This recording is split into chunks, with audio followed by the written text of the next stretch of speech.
Hey guys, I want to chat with you today about what the best counties are to work with your overage business. Not all counties, kind of like not all states, and not all clients are all rated the exact same, right? So there's definitely some that are better than others, and I want to talk about that today. In last week's video, I mentioned that you need to vet your clients because just like what we're talking about here today with counties, not all clients are equal, right? Some clients are going to give you a really hard time.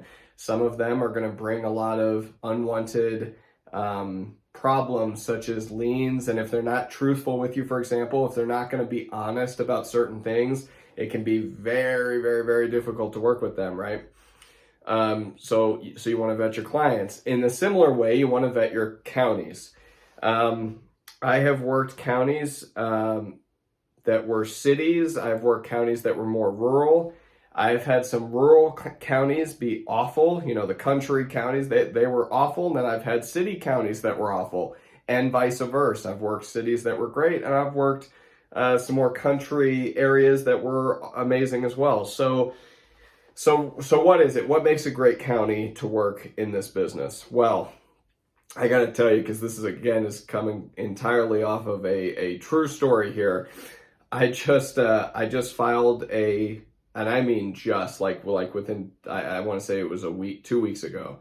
We filed in a county I had never worked before. This was a new county for me, but a good deal of overages there. It was it was just some random Nowhereville county in the Midwest. Anyway. My attorney files the paperwork, and that same day, the judge stamped the approval, sent it through, and the county mailed the check a day later. So within 2 days, the check was already mailed out to my attorney. Now that is unheard of, guys. That is never the case. I mean, that's never how it goes. Usually it takes them a month at least, right? But in this case, it was within 1 day. Well, I got news for you. I'm going to be doing a lot more deals in that county, obviously, because that was amazing. I absolutely loved it, and I'm keeping that one close to the chest. Now, before that win, the fastest I think I had ever seen it was 2 weeks, and that blew my mind. I mean, 2 weeks was like, whoa, dang, that's awesome. 2 weeks is outstanding. So if you can find a county where the government entities, so the courts, if they're going to move quickly on making decisions about your cases, that is so ideal. You do not want cases to go in these counties for, months or even years. I've only had one case that's taken more than a year, and that was a brutal case. It wasn't even the county's fault. That was one in Ohio, but yeah, you definitely want them to be efficient. Now, I've worked some cities where it's like I go in there and they take freaking forever. I mean, they took forever. I think that one took the one I'm thinking of, took 7 months or 8 months or something. And it wasn't because it was a difficult case. It wasn't a difficult case to decide on. In fact, it was very straightforward, but they just were sitting on their hands and weren't working. That's corruption at its finest, in my opinion. So what makes a good county? You want it to be a fast turnaround. And if you ever work a county where they do move quickly, keep that one on your list and do more of those, right? Try to do more in those counties. You also want a county that's going to be transparent with you. Some places are going to give you the runaround. They're going to say, oh, I don't know. I don't even know what even is an overage. You're going to get a lot of that. Now, that doesn't mean you shouldn't work those cases. I certainly still do. I just don't let up on them. But it definitely makes it more difficult, right? So if you're there's some counties where they will put all the information out there, sometimes even online. They'll tell you exactly what's up. They'll tell you exactly how to find the court information, all of that. Those are the counties you want to work. The other counties that aren't transparent, perhaps they don't have an updated website, or their people are always on vacation. They're never answering their phones. Believe it or not, this is more common than I would like to have thought beforehand. But yeah, I've had counties where I can't even get a hold of them. Certain counties, there was one in Illinois, as a matter of fact, where all of the overages were handled, and all the foreclosure sales and all that was handled by the sheriff's department, and specifically an individual group entity within that sheriff's department. And this was during COVID, so I probably should give them a call again. I'm not telling you which county. I'm trying to remember what county it was off the top of my head, but it was Illinois. They never answered their phone. I never got in touch with them. I tried emailing. I called literally dozen times. I contacted every other entity around them, and all the county clerk, the tax whatevers, they all said the same thing. You need to talk to this person in this office. Well, every time I would call, they would transfer me to the phone, and it would just ring and ring and ring and ring. I don't even think there was an answering machine.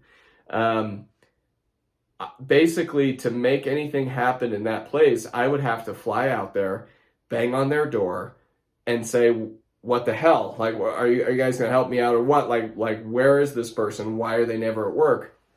That's what it would take. So obviously you don't want to work counties like that. Now, at the same time, I'm a bit of a rebel and kind of a justice freak. So at the same time, when they are giving me the runaround, in a lot of cases, it just motivates me further to keep pressing them. I mean, I don't like to just say, oh, well, they're not going to give me the information.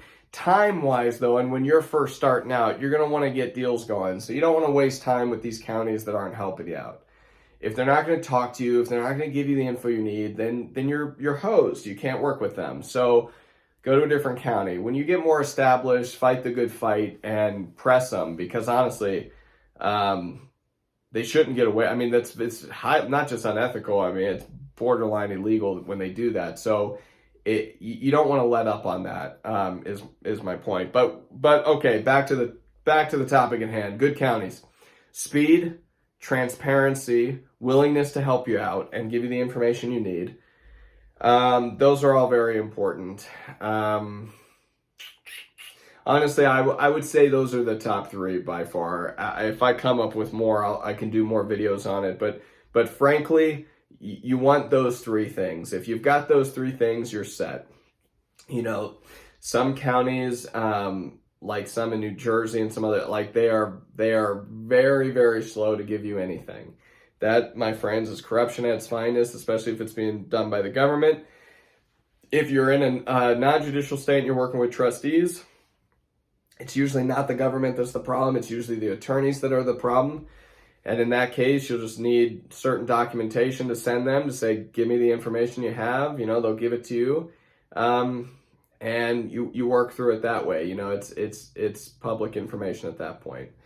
So, guys, you might have some questions on this. Some of you have not taken the course. You're probably unsure at this point some of the details of what I'm talking about. When you take the course, we go over this at length, and I give you the forms and the documents you need to get the information in certain places without any hassle. So I don't want you to worry about that stuff so much. Just keep in mind, there are better counties than others, just like there's better clients than others. And when you're starting, you do want to shop around a bit and decide which one to work. That's my suggestion. Because it's not fun to wait 6 months for a check. I'd rather wait 2 months, you know, or better yet, 1 day. Man, that was unheard of. Oh my gosh, I was so excited. In court, filed, petitioned, the same day was approved and released. Amazing. Good. Look for those counties, guys. All right, if you have any questions, as always, ask in the comments section below. Like and subscribe, all that good stuff. Get in contact with me if you're interested in the course. If you want to learn about overages, talk to me. I'd love to work stuff out. I like, especially my subscribers, like to help you guys out. So, all right, guys, we'll see you on the next one.